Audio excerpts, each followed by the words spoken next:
પંચમહાલના કાલોલમાં ગેરકાયદે કતલખાનાનો પર્દાફાશ। કસ્બા વિસ્તારમાં પોલીસના દરોડા, 22 લોકોને ઝડપી પડાયા, 13 ગૌવંશને બચાવી લેવાયા, 18 મહિલાઓ અને 4 પુરુષોની ધરપકડ કરવામાં આવી છે। આ વિશે વધુ માહિતી આપવા આપણી સાથે જોડાઈ ચૂક્યા છે મારા સંવાદદાતા કંદર્પ પંડ્યા। કંદર્પ, શું માહિતી છે? કઈ રીતે આ કતલખાનાનો પર્દાફાશ થયો છે? કેટલા લોકો આ કતલખાના સાથે જોડાયેલા છે? જી, ચોક્કસથી આપને જણાવી દઉં।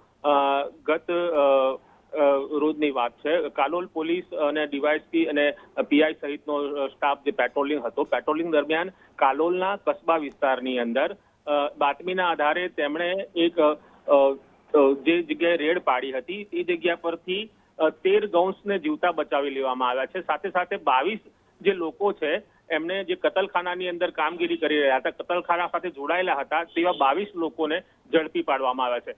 મહત્વની વાત એ છે કે 22 લોકોમાં સૌથી વધુ જે છે ને એ મહિલાઓનો સમાવેશ થાય છે। જી, આભાર તમામ માહિતી બદલ।